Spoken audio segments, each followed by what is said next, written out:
Well, hello everyone, this is Joanna. Thank you so much for joining me. Today I wanted to show you a technique called Macume gane or gane. I heard people pronouncing it a gazillion different ways, and it's a really neat clay technique that I have been using for some of my necklaces like these here, and I'm going to show you how to do it today. I already have rolled out bronze, gold, silver, graphite, and copper clay. And what I'm going to do is I'm going to start layering them. Just layer it nicely. There you go. I'm going to give it a nice roll. Oops. Give all those nice layers. It's such a fun technique. I absolutely love it. And we're going to cut it in half. Now I'm going to take one half and put it on top of the other, and we're going to give it a nice squish, start forming it into a rectangle, and I'm going to roll it again. Now you can continue rolling and cutting so that you get more and more layers. Usually 4 is pretty good for me, but I have seen people do many more layers, so let's just continue doing that. And after we're done with the rolling and layering, we are going to be doing some really neat designs. It's just so much fun, and you never get the same outcome. Never. Alright, let's do it one more time. Just roll this out, and one last time, and then we can start playing with it. Alright, let's roll it out, and we can start doing what we're supposed to be doing.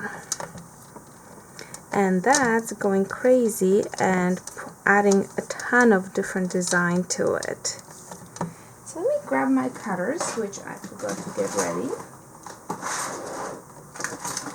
Plenty of circle cutters. And you basically just go crazy with it. Oops. But as you cut it, you kind of want to keep it intact. So do all you want, but make sure that it still stays as this little rectangle. And you can take things and poke it and just do all kinds of whatever you want to do it to it. Alright, let's do one more here. See, it goes through. But this is exactly what's going to give us this really, really cool design. So let's play with it just a little bit more. And on the left hand side, you can see I already rolled out some black clay. And we're almost ready to start slicing and creating our pattern for the necklace. There. Let me see if I want to add a couple of, maybe one hole here still. I don't know if it really matters at this point. It's just really cool to do. Maybe do a little cut here or there. And I'm so sorry, you guys are bouncing back and forth. Let's do some design right here. Alright. So that will be good. Now at this point, the clay is pretty soft, and a lot of people put it in the refrigerator just to get it a little bit harder, because we're going to start slicing. And yeah, it's probably a little bit easier to slice when it's cooler, but I'm not going to do that. So I have rolled out the black black clay, and now I'm going to start cutting. I'm going to cut thin layers, or somewhat thin layers, and I'm going to start placing it right here. look at the neat design that we're getting from all these poking and cutting. It's so neat, and that's what is going to give us a design for our necklace, for our pendant.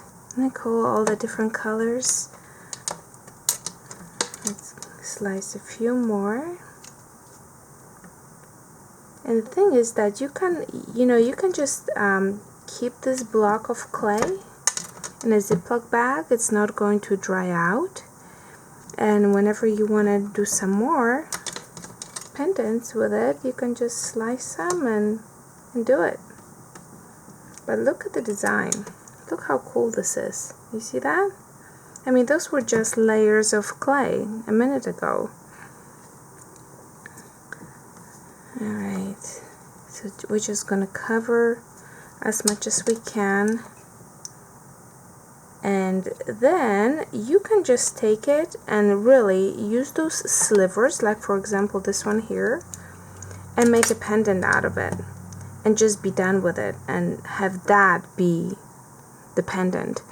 I, however, am going to run it through the pasta machine because I really love the little stretch that you get from when you run it through the pasta machine. You see that little stretch here on this pendant?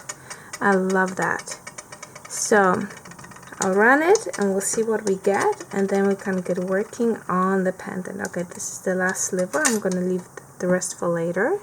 And maybe make some necklaces, actually pendants, just without stretching it so you guys can see it later. Okay, there's a little piece that wasn't covered there. So let me run it through pasta machine.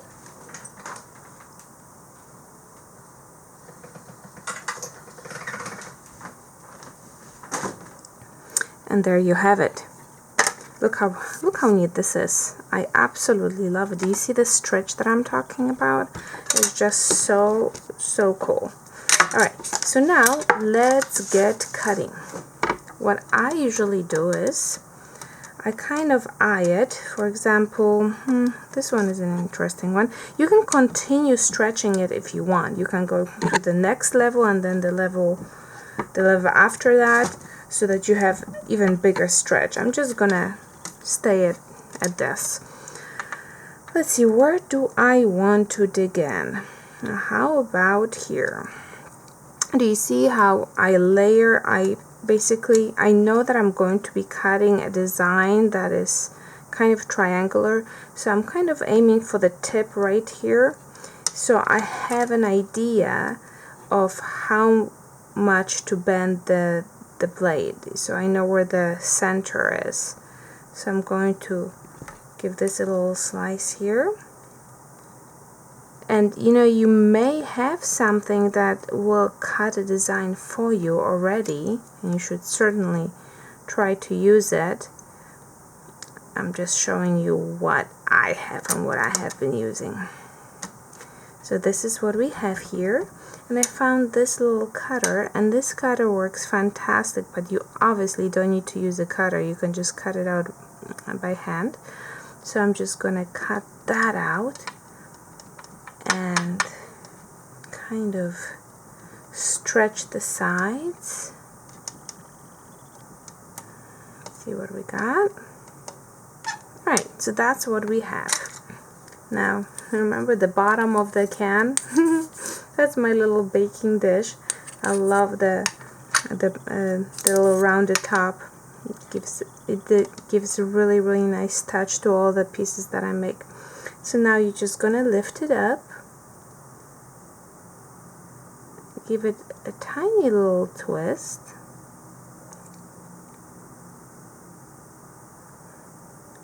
and you're almost there. And there you go. Look at that. Now you just put it on your baking dish and make all the adjustments that you need to make. Make sure everything is circular. You can squeeze that a little bit more if you want. or you can create different tops to it if you want. I want to show you that you don't need this little thing to create that. But you know what, let me see here. I think this one has, I probably should have been a little bit more even here, but I can always scrape it after it's baked, so that's not a big deal. So I'm gonna just place it on my baking thing, and it is going to be ready for baking. But let me show you really quickly how you really don't need, okay, this little thing if you don't have it. Okay, let me see. Let's do this right here. So let's cut that. And you know, of course, nothing is going to be perfect when you do a freehand. Oh, I'm sorry. Nothing is going to be perfect when I do it freehand. I'm sure you guys are way better at it than I am. And here you go. You can just cut it out this way with your blade. And once again, we're going to do the little twist. And the pendant is coming to life again. Oops. There you go. Well, this one is a little bit thinner because I was trying to not to use up too much clay. But you see here, you can go ahead and you can start rolling it and maybe do something even like that in the front, and put the ring on top through it. Anyways, well, there you go, my friends. If you want to see the finished product, the finished pendant on the necklace, check out my blog. Hope you enjoyed it and give it a try. Ta-ta, my friends.